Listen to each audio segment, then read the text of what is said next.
Previous lecture में हम लोगों ने देखा कि टेररिज्म क्या है, चैलेंजेस क्या क्या हैं, यानी टेररिज्म की जो प्रॉब्लम है वो क्यों है, उसकी इनसाइट्स क्या हैं। एक हमने प्रोस्पेक्टिव देखा। आज हम लोगों का जो टॉपिक है वो यह है कि इंस्टीट्यूशनल फ्रेमवर्क क्या है हमारे पास, या कौन से कानून है। यानी प्रॉब्लम तो हमें समझ में आ गई कि क्या है, उसके बैकग्राउंड क्या है। उसमें हमने हिंटरलैंड टेररिज्म को देखा कि कैसे ये टेररिज्म डेवलप होता है, क्यों होता है, उसके पीछे क्या रीजंस होते हैं। और इसके अलावा हमने जो है हिंटरलैंड टेररिज्म में कई सारी चीज़ें देखी, उसकी प्रॉब्लम्स को देखा, उसके रूट कॉज देखे। अब हम ये देखना चाहते हैं कि चैलेंजेस, प्रॉब्लम तो हमें समझ में आ गई। अब क्या हमारे पास कोई लीगल फ्रेमवर्क है, कोई इंस्टीट्यूशन है जिससे हम इससे डील कर सकें, कोई ऐसी चीज़ है हमारे पास। तो लीगल फ्रेमवर्क क्या है और इंस्टीट्यूशन कौन कौन से हैं जिससे हम इसको टेररिज्म से डील करेंगे, इसके ऊपर आज चर्चा करेंगे हम लोग। इंटेलिजेंस ब्यूरो जो है बिफोर 2008 अगर हम देखें तो जो टेररिज्म था उससे लड़ने के लिए हमारे पास IB intelligence bureau, state police और सीएपीएफ की जो फोर्सेज हैं हमारी सेंट्रल आर्म पुलिस फोर्सेज वही थी। लेकिन जब आपको पता है कि बाद में प्राइम मिनिस्टर इंदिरा गांधी के असैसिनेशन के बाद स्पेशल कमांडो फोर्सेस बनाए गए, एनएसजी। जब इंदिरा गांधी का असैसिनेशन हुआ उसके बाद एनएसजी भी बनाया गया, नेशनल सिक्योरिटी गार्ड्स ये बनाया गया। तो हमारे पास जो है एक नेशनल सिक्योरिटी गार्ड भी हो गया है, जो कि आपको पता है कि जिसने मुंबई जो हमला हुआ उसमें काफ़ी बड़ा इंपॉर्टेंट रोल प्ले किया था। तो एनएसजी कमांडो जो है बहुत ही हाई रिस्क ऑपरेशन के लिए, anti hijacking, counter hijacking operations के लिए और काउंटर टेररिज्म ऑपरेशंस के लिए ट्रेन किए जाते हैं। ये हमारे 26/11 के बाद, 26/11 के बाद जो मुंबई के अंदर पुलिस और एनएसजी गार्ड को काफ़ी अप्लाउड भी किया गया कि बहुत अच्छा काम किया, लेकिन हमें अपनी बहुत सारी सीरियस जो कमियां हैं वो भी समझ में आई। और इसी को देखते हुए हम देखते हैं आज हमारे पास क्या क्या इंस्टीट्यूशन और कौन से लीगल फ्रेमवर्क हैं। तो एक नेशनल इन्वेस्टिगेशन एजेंसी एनआईए हमारे पास है। नेशनल इन्वेस्टिगेशन एजेंसी एक फेडरल एजेंसी है जो कि स्टैब्लिश की गई by centre to combat terrorism in India. तो ये अब ये जो है इसको एम्पावर किया गया है कि ये पूरी कंट्री में तरह तरह के ऑफेंसेस से लड़ने के लिए, मतलब जो भी सॉवरेनिटी, इंटीग्रिटी ऑफ इंडिया को के लिए खतरा है, बॉम्ब ब्लास्ट, हाईजैकिंग या किसी भी तरह के क्राइम से लड़ने के लिए जो है, नारकोटिक ड्रग्स वगैरह, ऑर्गेनाइज्ड क्राइम है, उनसे सबसे लड़ने के लिए इसके पास पावर है। हमारे पास एनआईए के पास, नेशनल इन्वेस्टिगेशन एजेंसी, एक फेडरल एजेंसी है, ठीक है। और इससे बेसिकली टेरर से लड़ने के लिए बनाया गया है। हाईली प्रोफेशनल इन्वेस्टिगेशन एजेंसी है और काफ़ी इंपॉर्टेंट, हाईली ट्रेंड इसके अंदर ऑफिशियल्स हैं। और ये इन्वेस्टिगेशन एजेंसी नेशनल लेवल पे ऑपरेट करती है और इसके अंदर जो है जो स्टेट के साथ कोऑर्डिनेशन में वर्क करती है। तो इसका जो है 7 ईयर हो गए लगभग, इसके और ज़्यादा ही हो गए इसके क्रिएशन को लेकर। तो बहुत ही मतलब ये माना जाता है कि बहुत ही अच्छा रहा है इसका, very large action without any confrontation with the state police. इसने एनआईए ने अच्छा काम किया है, डेटा बैंक बना के रखती है टेररिस्ट वगैरह का। उसके बाद में हमारे यहाँ एक और ऑर्गेनाइजेशन हम बना रहे हैं, नेट ग्रिड, काम चल रहा है नेट ग्रिड के ऊपर। नेट ग्रिड में 11 सेंट्रल एजेंसीज हैं कि नेट ग्रिड जो है that is the national intelligence grid. ये 11 सेंट्रल एजेंसीज जो हैं उनका एक कलेक्शन है, ठीक है। ये कलेक्ट कॉम्प्रिहेंस करना है, मतलब डेटाबेस मेंटेन करने के लिए। तो ये है, it is an integrated intelligence grid that will link the database of several department and ministries of the government so as to collect comprehensive pattern of intelligence, ठीक है। तो इसमें जो है बेसिकली बहुत सारे जो एजेंसीज हैं सेंटर की, उसका डेटाबेस मेंटेन करने के लिए इन्होंने 11 एजेंसीज को, मतलब सबको एक साथ कनेक्ट करने के लिए ताकि रियल टाइम इंफॉर्मेशन मिल सके, इन्होंने 11 एजेंसीज का एक ग्रिड बनाने की कोशिश की जिसको बोला जाता है नेट ग्रिड। और ये जो है 11 सेंट्रल एजेंसीज कौन कौन सी है? रॉ है आपका, रॉ research and analysis wing, IB है intelligence bureau, central bureau of investigation CBI, financial intelligence unit, central board of direct tax, directorate of revenue intelligence, enforcement directorate या ED, narcotic control bureau and central board of excise and custom and directorate of general of centre excise intelligence. ये 11 agencies जो है net grid के under बनाने की बात है। इसमें अभी ऑपरेशनल में नहीं है, this is it is yet to become operational and government taking measures to make net grid functional, अभी कर रही है काम। तो इसके अलावा तो नेट ग्रिड अगर फंक्शन में आ जाता है तो काफ़ी रियल टाइम इंफॉर्मेशन अवेलेबल हो पाएगी इंटेलिजेंस एजेंसीज को। दूसरा, revamping a multi agency centre, revamping the multi agency centre. Multi agency centre जो है वो काउंटर टेररिज्म के लिए MAC जो है वो एक एजेंसी है, और जिसका मतलब क्या है बेसिकली, इसका काम क्या है, इसका मैंडेट क्या है, to share related terrorism related intelligence input day to day basis पर जो है ये काम करती है। और MAC जो है ये दिल्ली में क्रिएट की गई, उसके अलावा इसकी सब्सिडरी मल्टी एजेंसी सेंटर बनाए गए, यानी MAC मतलब मल्टी एजेंसी सेंटर, और उसके अलावा सब्सिडरी मल्टी एजेंसी सेंटर बनाया गया जो कि रियल टाइम इंफॉर्मेशन 24 घंटे ये काम करती हैं 24/7। और ये नेशनल मेमोरी बैंक वगैरह बनाने की कोशिश में है कि ताकि डेटा वगैरह इजीली अवेलेबल हो, ठीक है। और यहाँ पे जो है इसमें जो है subsidiary multi agency centre were created in a various state comprising the representative of various security agencies for streamlining intelligence effort after the Kargil war। तो कारगिल वॉर के बाद में ये MAC बनाया गया था, और MAC जो है वो in the IB share intelligence with various agencies including the police, CAPF, defense, आपका financial intelligence agencies, and also share intelligence with the SMEX, ठीक है, SMEX मतलब subsidiary multi agency centre establish in various state and union territories, ठीक है, through video conferencing on the continuous and real time basis. तो ये काम चलता रहता है इनका, 24 घंटे काम करते रहते हैं डे टू डे एकदम रियल टाइम डेटा अवेलेबल कराने के लिए। उसके अलावा 4 नए NSG हब बनाए हैं हम लोगों ने। आपका मानेसर में आपको पता है कि इसका सेंटर है ही है, तो मानेसर के बाद में आपका जो है मुंबई में, कलकत्ता में, चेन्नई में, और उसके अलावा जो है हैदराबाद में ये जो नेशनल सिक्योरिटी गार्ड्स का NSG का हब बनाया गया है, ताकि इजीली जल्दी से फास्टर इफेक्टिव तरीके से रिएक्शन किया जा सके क्राइसिस सिचुएशन में। NSG आपको पता है बहुत अच्छे से, ठीक है। उसके बाद में आपका कॉम्बैट फाइनेंस, इसके अलावा एक है CFT सेल, ठीक है। इसके अलावा CFT सेल है। CFT सेल जो है यह है combating financing of terrorism cell. ये सेटअप किया गया मिनिस्ट्री ऑफ होम अफेयर्स के द्वारा, और ये डील करता है पॉलिसी मैटर्स में CFT के, यानी कि फाइनेंसिंग टेररिज्म सेल के फेक इंडियन करेंसी नोट्स वगैरह के लिए ये डील करता है। उसके अलावा FICN बनाया गया, मतलब FICN कोऑर्डिनेशन ग्रुप बनाया गया, FCORD कहते हैं उसको, FCORD। तो ये फॉर्म किया गया मिनिस्ट्री ऑफ होम अफेयर्स के द्वारा। ये इंटेलिजेंस इंफॉर्मेशन शेयर करता है among the security forces of the state and the centre for the fake currency circulation वगैरह के लिए। उसके अलावा terror funding and fake currency cell बनाया गया, terror funding and fake currency cell भी बनाया गया, TFFC कहा जाता है इसको। इसमें NIA ये क्या करता है, constitute in NIA to conduct focus investigation to the terror funding and fake currency cases, उसको देखता है। तो उसके अलावा कोस्टल एरिया में आप सबको पता है कि जो मुंबई के अंदर हमला हमारे यहाँ हुआ, मुंबई के अंदर जो 26/11 का हमला हुआ, उसमें सी रूट को यूज किया गया था। तो कोस्टल रेगुलेटरी बनाने की, कोस्टल सिक्योरिटी को मेंटेन करने की बहुत जरूरत महसूस हुई, और उसमें हम लोगों ने क्या किया कि इंडियन कोस्ट लाइन को गार्ड करने के लिए, बेसिकली शोर लाइन को गार्ड करने के लिए कोस्टल गार्ड्स वगैरह बनाए।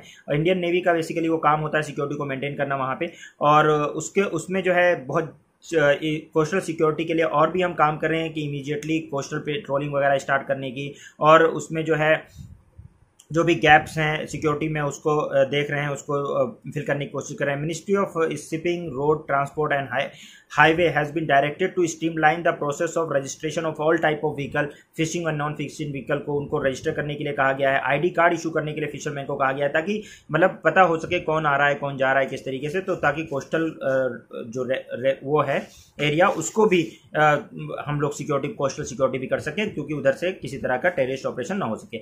और नेशनल काउंटर टेररिज्म सेंटर एक ये कॉन्सेप्ट है NCTC जो है कॉन्सेप्ट 26/11 के बाद ही आया पिक्चर में। ये फेडरल एजेंसी है, रियल टाइम इंटेलिजेंस एजेंसी इसको बनाना है। उस समय के दादेन जो होम मिनिस्टर थे उन्होंने उनको इनके दिमाग में आइडिया आया था इसको बनाने का, और ये जो है basically apex institution single effective point of control all counter terrorism measures के लिए बनाने की बात थी इसमें, अमेरिका और ब्रिटिश बॉडीज की लाइन पर। लेकिन यहाँ पे मसला एक ये आता है कि जो कॉन्सेप्ट है आपका NCTC का, उसको क्रिटिसिज्म का सामना झेलना पड़ा, क्योंकि देखो इसमें जो पावर है एक्चुअली लॉ एंड ऑर्डर जो है वो एक्चुअल में सब्जेक्ट है स्टेट का। अब स्टेट सब्जेक्ट होने की वजह से क्या होता है कि एनसीटीसी को जो पावर दी जा रही है वो बेसिकली सेंटर दे रहा है सर्च अरेस्ट और इंडिविजुअल को क्वेरी आउट मतलब जो भी करना है सर्च अरेस्ट इंडिविजुअल को करना है, या independent investigation agency without the involvement of the state government अगर ये करती है तो ये स्टेट के ऊपर एक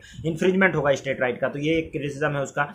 और इसमें यह है principle the principle of not granting the power of arresting to the intelligence agencies, और अगर इंटेलिजेंस एजेंसीज को अरेस्टिंग वगैरह पावर नहीं देंगे तो ऑपरेशनल प्रॉब्लम डेवलप होगी। तो एक ये प्रॉब्लमेटिक सिचुएशन पैदा होती है। स्टेट पुलिस जो है, स्टेट पुलिस का रोल जो है हमेशा से कुछ ना कुछ रहा है, क्योंकि सबसे कहीं भी कोई चीज़ होती है तो सबसे पहले पहुंचने वाली चीज़ जो एजेंसी है वो स्टेट पुलिस होती है, तो उसको हमें वेल ट्रेन करने की जरूरत है। क्योंकि ये जो एनसीटीसी जो बनाने की बात है, NCTC national counter terrorism centre, उसमें सेंटर के पास पावर है तो स्टेट पुलिस को उससे दिक्कत होती है।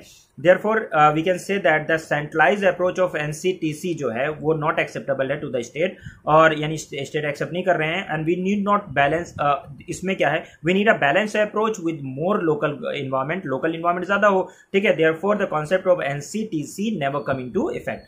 ये तो हो गया आपका मतलब वो कि मतलब कुछ इंस्टीट्यूशन हमारे पास है जिसमें मैंने आपको बताया कि एनआईए हमारे पास है, एनएसजी हमारे पास है, नेटग्रिड वगैरह बनाने की कोशिश है, और उसके अलावा एंटी मैक है और एसमैक है, ठीक है।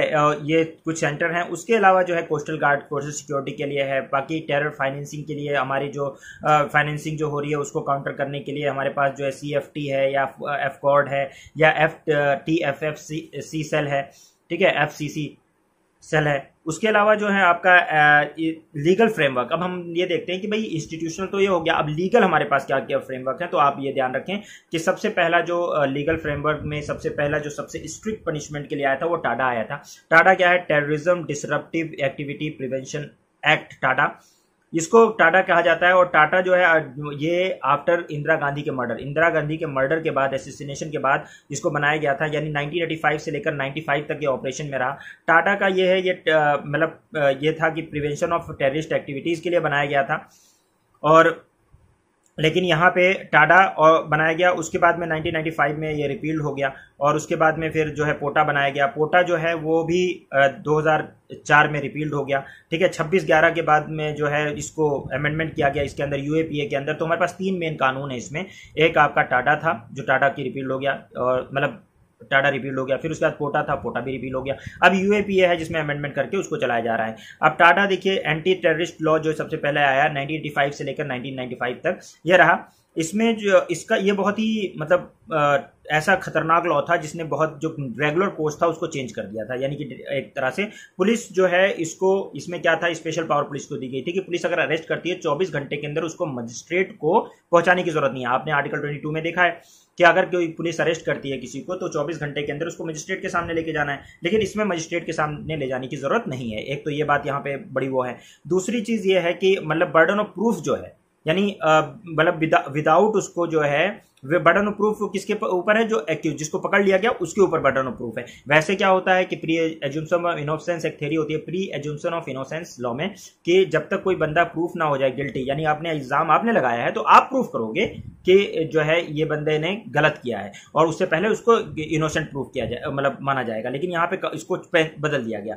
यहाँ पे अगर उसको टाडा के तहत अगर अरेस्ट किया गया तो उसको पहले ही गिल्टी मान लिया जाएगा। अब वो प्रूफ करे कि वो गलती नहीं है, तो ये एक वो है। उसके अलावा इसमें जो है 1 साल तक बिना चार्जशीट को फाइल किए हुए वो अरेस्ट में रख सकते हैं। दूसरी चीज ये भी है रखा हुआ है कि कन्फेशन जो पुलिस को दिया जाएगा, वैसे पुलिस को दिया हुआ स्टेटमेंट या कन्फेशन आपको पता है लॉ में एक्सेप्टेबल नहीं होता है, वो डिनाई भी कर सकता है मजिस्ट्रेट के सामने, लेकिन टाडा में ऐसा नहीं कर सकता था। तो ये बहुत ही स्ट्रिक्ट लॉ बनाया गया था। उसके बाद उसको रिपील किया गया। फिर आया पोटा में भी यही था, एंटी टेररिज्म लेजिस्लेशन ये है पोटा, और इसमें जो है प्रिवेंशन ऑफ टेररिज्म एक्ट 2002। इसके अंदर क्या हुआ कि लगभग उसी तरह टाडा की तरह ही था, लेकिन इसमें 180 दिन तक डिटेन कर सकते थे विदाउट चार्जशीट फाइल किए हुए। और इसमें भी पुलिस या मतलब जो लॉ इन्फोर्सिंग एजेंसीज है उनको जो आपने स्टेटमेंट दिया है, ठीक है, वो स्टेटमेंट एक्सेप्टेबल था एज ए एविडेंस, ये इसके अंदर था, ठीक है। और उसके अलावा जो है रेगुलर जो लॉज होते हैं उसमें पर्सन डिनाई कर सकता है, लेकिन पोटा के तहत डिनाई नहीं कर सकता था, ठीक है। और यहाँ पे unlike TADA it has no prevention of allowed preventive detention, और ये भी 2004 के अंदर रिपील्ड कर दिया गया। उसके बाद 2026/11 के बाद जो है इसमें यूएपीए के अंदर चेंज किया गया। यूएपीए जो है आपका वो 1967 में बना है। कब बना है? 1967 में। और उसको अमेंड किया गया 1969 में, फिर 1972 में अमेंड किया गया, फिर 1986 में अमेंड किया गया, फिर 2008 में, फिर 2012 में अमेंड किया गया। तो यूएपीए जो है वो टेररिस्ट एक्ट को काउंटर करने के लिए है, अनलॉफुल एक्टिविटीज को, एसोसिएशन को। इसमें टेररिस्ट ऑर्गेनाइजेशन में मतलब ग्रुप को एलिमिनेट करने के लिए जो भी मतलब ऐसे फैक्टर्स हैं, अनलॉफुल एसोसिएशन जो हैं उनको एलिमिनेट करने के लिए ये बनाया गया है। The centre maintain a list of unlawful association which can be amended and when required. तो यहाँ पे ये जो है एक लिस्ट बना दी गई है कि कौन जो है मतलब अनलॉफुल एसोसिएशंस हैं और उसमें उनको बैन किया जाए। तो बैन करने के लिए क्या है, अगर वो सोवरेनिटी और इंटीग्रिटी ऑफ इंडिया के खिलाफ कोई काम कर रहे हैं, या वो जो है इंडिपेंडेंस नेशन को डिस्टर्ब करने की कोशिश कर रहे हैं, या एनिमिटी डेवलप कर रहे हैं, ऑर्गेनाइजेशन जो एनिमिटी इंडिया के खिलाफ अगर भड़का रही है, तो उस केस में यूएपीए लगाया जाता है। यूएपीए में कौन कौन सी, उसके फर्स्ट शेड्यूल के अंदर यूएपीए के बहुत सारी मेजर ऑर्गेनाइजेशन जो टेररिस्ट जिनको कहा गया टेररिस्ट ऑर्गेनाइजेशन, उसमें अलकायदा है, बब्बर खालसा इंटरनेशनल है, communist party of India, Maoist, Marxist, Leninist, ये दोनों हैं। उसके अलावा हरकतुल मुजाहिदीन है, हिजबुल मुजाहिदीन है, आईएसआईएस है, उसके अलावा आईएम है और उसके फॉर्मेशन जैसे मोहम्मद है, खालिस्तान कमांडो फोर्स है, एलईटी है। उसके अलावा आपका liberation tiger of Tamil LTTE है, माओइस्ट कम्युनिस्ट, ये माओइस्ट कम्युनिस्ट सेंटर एमसीसी है। उसके अलावा जो है नेशनलिस्ट आपका national socialist council of Nagaland Khaplang NSCN K, ये भी उसके अंदर है। उसके अलावा नेशनल डेमोक्रेटिक फ्रंट बोडोलैंड, ये आसाम का है, ये भी है, सिमी है। उसके अलावा आपका United Nation Liberation Front, United National Liberation Front जो है UNLF है। उसके अलावा United Liberation Front of Assam ULFA है। उसके अलावा खालिस्तान लिबरेशन फ्रंट जो है ये 2018 में बैन किया गया। उसके अलावा Jammu and Kashmir liberation front है JNK-LF, उसको 2019 में बैन किया गया। NIA एक्ट 2008 के अंदर स्पेशल कोर्ट बनाए गए 2008 में, उसमें मतलब डे टू डे बेसिस पे ट्रायल होता है। और ये जो होता है ये मतलब बड़े बड़े केसेस जो होते हैं NIA के, उनको देखता है। और इसका जो इसमें टेररिज्म से रिलेटेड जो है, counter fitting of the currency, human trafficking, narcotic drug, इससे सबसे रिलेटेड एटॉमिक एनर्जी एक्ट वगैरह, इससे लेकर मास डिस्ट्रक्शन के वेपन है, उससे रिलेटेड केसेस होते हैं। वेरियस ये स्पेशल कोर्ट्स है, ठीक है। और सेंटर इसमें ट्रायल जो किया जाता है NIA का ट्रायल सेक्शन 11 और सेक्शन 22 जो है ये इसमें इंपॉर्टेंट है। Various special courts had been notified by the centre for the trial of the cases related registered at a various police station NIA under section 11 and section 22 of NIA Act 2008. Any question as to the jurisdiction of this court are decided by the center. These are presided over by the judge appointed by the center on the recommendation of the Chief Justice of the High Court with the jurisdiction or in that reason. The Supreme Court of India has also been empowered to transfer the cases from one special court to another special court within or outside the state if the same is in the interest of justice in the light of the prevailing circumstances in any particular state. So they are empowered all the power of the Court of Session under CRPC 1973 trial और any offences. तो इनके पास जो है CRPC इनको power भी देता है और कोई भी केस इधर से उधर ट्रांसफर भी हो सकता है in the interest of natural justice, interest of justice. और आप ये देखें कि क्रिमिनल प्रोसीजर कोड के तहत इनको जो है उसकी सेशन कोर्ट की भी पावर मिली हुई है NIA कोर्ट्स को, ठीक है। ये जो है स्पेशल कोर्ट होते हैं, ठीक है। Trial of these courts are led day to day basis पे होता है, ठीक है, on all working days and have precedence over the trial और any other case against the accused in any other court not being special court. An appeal from any judgment, sentence or order of the special court lies with the high court. At present there are 38 special NIA courts, ठीक है, NIA courts हैं। The state government have also been empowered to appoint one or more special courts in these states. तो ये 38 special courts हैं और भी बनाए जा सकते हैं, अपील हाई कोर्ट में करेंगे आप। तो ये है। और इसमें क्या होता है बेसिकली, UAPA से related offences, financial intelligence, financial उससे रिलेटेड डिमोनेटाइजेशन, तो कुछ मतलब ऐसे ऑफेंसेस जो भी उसमें NIA एक्ट के तहत है वो सारे इसमें कवर होते हैं। और भी जो बड़े क्राइम्स हैं, जो भी टेरर को सपोर्ट करते हैं वन वे और अदर, वो सारी चीज़ें इसमें होती हैं। उसके अलावा जो है गवर्नमेंट कोशिश क्या कर रही है टेरर फंडिंग को रोकने के लिए, तो उसने क्या नाम है UAPA में डाल दिया है कि टेरर फंडिंग को UAPA के तहत लगा दिया गया है, यानी फाइनेंशियल इंटेलिजेंस यूनिट बना दी है। डिमोनेटाइजेशन भी उसी में डाल दिया कि डिमोनेटाइजेशन भी एक वन ऑफ द वो है। और उसके अलावा सेफ फीचर, करेंसी के अंदर सेफ फीचर डाले गए हैं, ठीक है। उसके अलावा क्या नाम है आपका preventing of the money laundering act लाया गया 2013 में, उसे 18 में अमेंडमेंट किया गया। Special combating financing of the terrorism, ये भी एक क्रिएट किया गया। नेशनल, अच्छा अब इंटरनेशनल कॉपरेशन की बात, तो ये नेशनल में हमारे यहाँ कौन कौन से फ्रेमवर्क हैं, तो बेसिकली हमने देखा टाडा है, हमारे पास टाडा था, पोटा था, अभी हमारे पास UAPA है और उसके अंदर में फर्स्ट शेड्यूल के अंदर टेररिस्ट लिस्ट है। उसके अलावा NIA एक्ट के तहत NIA स्पेशल कोड बनाए गए हैं और नेशनल इंटेलिजेंस एजेंसी उस पर काम करती है। तो ये सारा हमने देखा। और इंटरनेशनल कॉपरेशन का अगर देखें तो इंटरनेशनल कॉपरेशन और टेररिज्म भी हम ढूंढने की कोशिश करते हैं। आपने सुना होगा कि जैसे मोहम्मद का जो टेररिस्ट मसूद अजहर, उसको हैज़ अ ग्लोबल टेररिस्ट घोषित करने के लिए रिजोल्यूशन पास हुआ था 1267 यूनाइटेड नेशंस के सिक्योरिटी काउंसिल में, लेकिन चाइना ने उसको अपोज कर दिया, तो नहीं हो पाया। हम कहीं ना कहीं बायलैटरल मल्टीलैटरल ऐसी चीज़ें ढूंढते रहते हैं कि कॉपरेशन मिले ताकि हम टेररिज्म से को काउंटर टेररिज्म चीज़ें कर सकें। और उसके अलावा तो नेशनल जो हमारी होम मिनिस्ट्री है, मिनिस्ट्री ऑफ होम अफेयर्स, वो इंपॉर्टेंट एजेंसी है किसके लिए, मतलब इसके लिए कि म्यूचुअल लीगल असिस्टेंस ट्रीटीज वगैरह करें हम एक कंट्री से दूसरी कंट्री में। बाकी ज्वाइंट वर्किंग ग्रुप वगैरह बनाए काउंटर टेररिज्म के लिए, उसमें ministry of external affairs nodal agency है।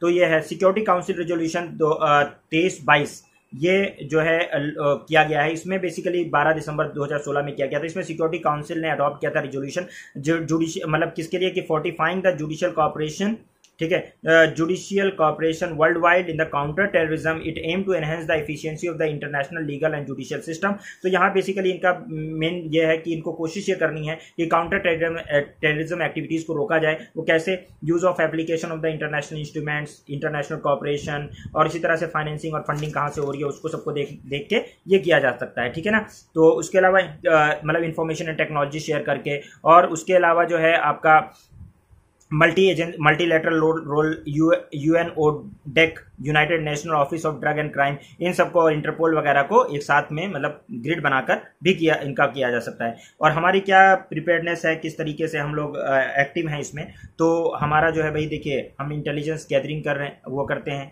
इंटेलिजेंस गैदरिंग, यानी एक साथ नेटवर्किंग वगैरह कर रहे हैं, एक साथ देखिए रियल टाइम इन्फॉर्मेशन मिल सके।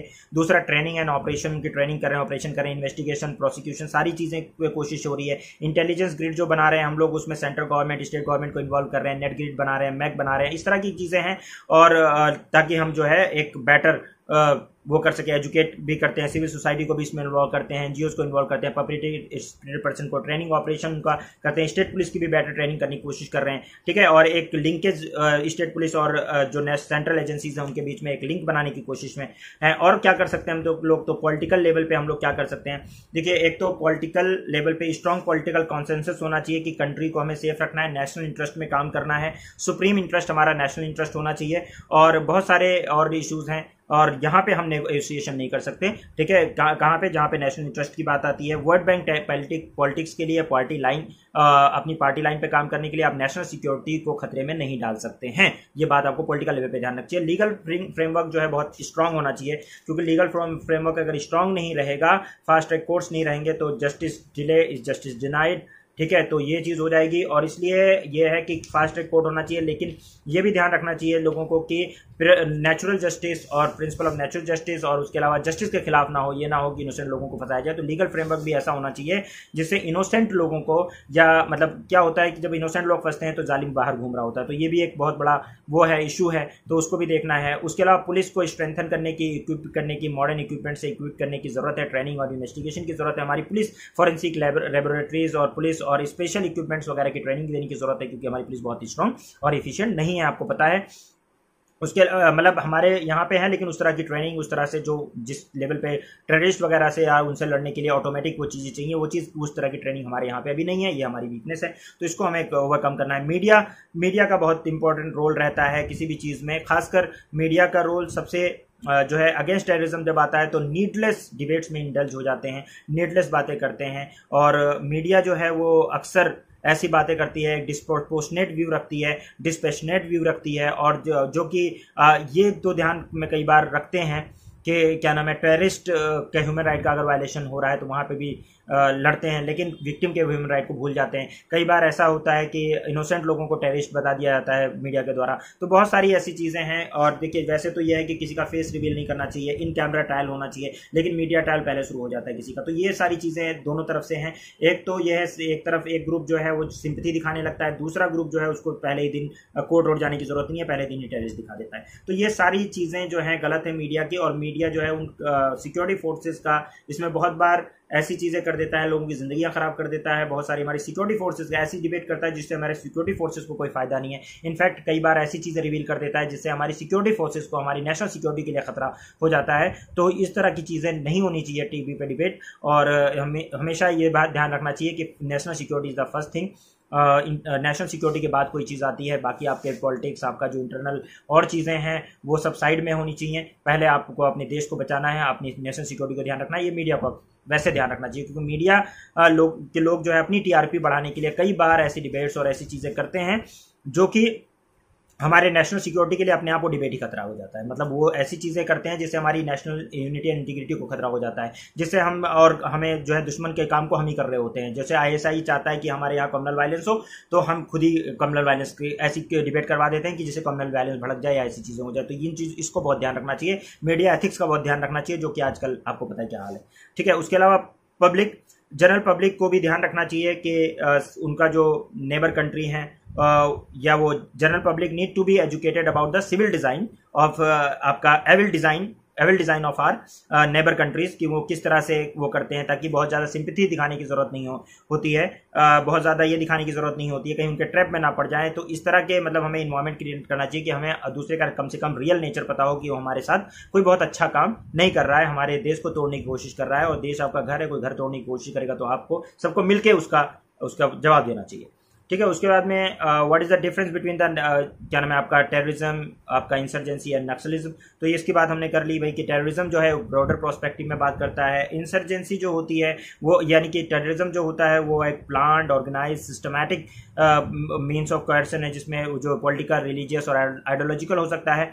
और जो इंसर्जेंसी होती है वो हथियार उठाकर लोग जो है अगर गवर्नमेंट को ओवरथ्रो करने की कोशिश करते हैं तो वो जो है एक इंसर्जेंसी में आता है। और उसके अलावा जो है ये इंसर्जेंसी में, जैसे कि नागालैंड के अंदर 1950s में जो हो रहा था, वो सारा जो क्लासिकल एग्जांपल है इंसर्जेंसी का। उसके अलावा नक्सलिज्म है, जहाँ पे जो है वायलेंस वगैरह का सहारा लेकर डिस्टेबलाइज करने की कोशिश करते हैं गवर्नमेंट में। इसमें बेसिकली माओ की आइडियोलॉजी है कि power come from the barrel of gun. और अगर आप एक वो बनाएं तो टेररिज्म जो है एक ब्रॉडर उसमें देखेंगे, और उसके सबसेट में आप देख सकते हैं क्या नाम है आपका नक्सलिज्म एंड इंसर्जेंसी, और उसमें कुछ फैक्टर जो है वो कॉमन भी हैं। तो ये हमारा पूरा ओवरऑल पिक्चर है। हमने देखा कि पहले टेररिज्म क्या होता है, हिंटरलैंड टेररिज्म क्या होता है, उसकी प्रॉब्लम क्या है। उसके बाद फिर हमने उसकी बात की कि हमारे पास इंस्टीट्यूशनल कौन कौन से हैं जो हिंटरलैंड टेररिज्म से निपटने के लिए कर सकते हैं कोशिश। और उसके अलावा फिर हमने जिसमें हमने एनआईए वगैरह की बात की। और उसके बाद फाइनली हमने जो है ये देखा कि भाई हमारे पास लीगल फ्रेमवर्क कौन से हैं और इंटरनेशनली हम क्या कर सकते हैं, और हमारा और हमारी मीडिया का और लोगों का रोल क्या हो सकता है नेशनल सिक्योरिटी के लिए।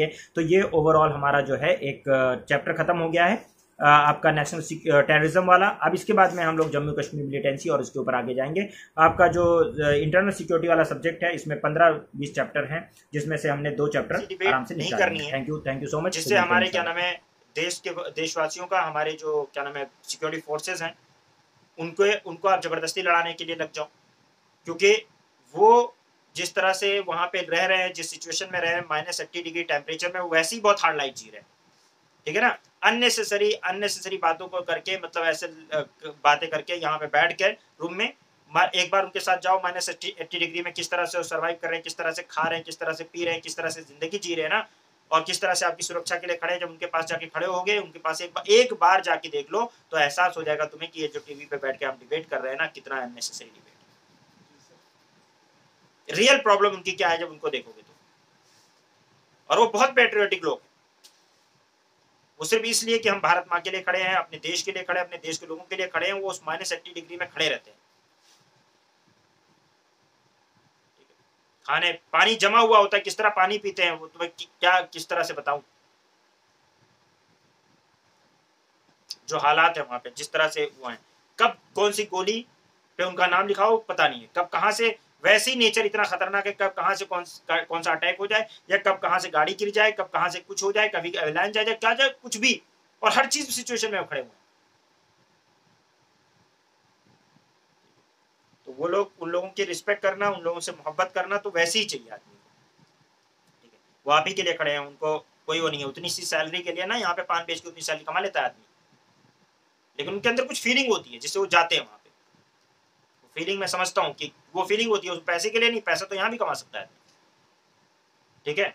वो एक फीलिंग होती है, वो जज्बा होता है, वो जज्बा सबके अंदर नहीं होता, और जिसके अंदर वो जज्बा नहीं, वो समझ में नहीं आएगा कि क्यों वो बॉर्डर पे जाके अपनी जान देना चाह रहे हैं, क्यों देश के लिए मर मिटना चाह रहे हैं, क्यों इतना बड़ा मतलब एक कदम, लोगों से क्या उनको इतनी मोहब्बत है, लोगों से जो दो लोग उनके बारे में सोच कर नहीं रहे, वो उनको है, होता है जज्बा, और वो उन्हीं लोगों के, वही लोग समझ सकते हैं जिन्होंने इसको झेला है और देखा है। तो ये है। अब डिफरेंसेस क्या है बिटवीन द आपका टेररिज्म, इंसर्जेंसी एंड नक्सलिज्म, इसमें क्या डिफरेंस है? इसमें यह है कि difference among the terrorism, insurgency and Naxalism has been defined. कैसे डिफाइन किया गया है? कैसे डिफाइन किया गया है? इसमें देखो, टेररिज्म जो है planned, organised and systematic use of violence है, ठीक है ना, और जनरल टर्म है टेररिज्म। और इंसर्जेंसी जो होता है जब आप हथियार उठाकर हमला करते हो, स्ट्रगल करते हो, तो उसको इंसर्जेंसी बोलते हैं।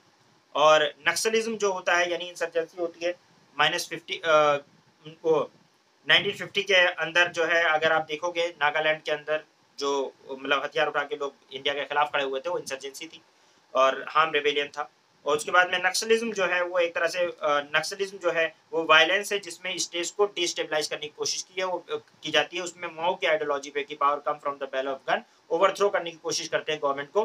तो ये है। तो टेररिज्म, नक्सलिज्म और इंसर्जेंसी सब एक टेरर का ही फॉर्म है, लेकिन टेररिज्म एक ओवरऑल जो है एक सबसेट है ये नक्सलिज्म और इंसर्जेंसी, और कहीं ना कहीं में कुछ कॉमन एलिमेंट्स भी होते हैं, ठीक है ना।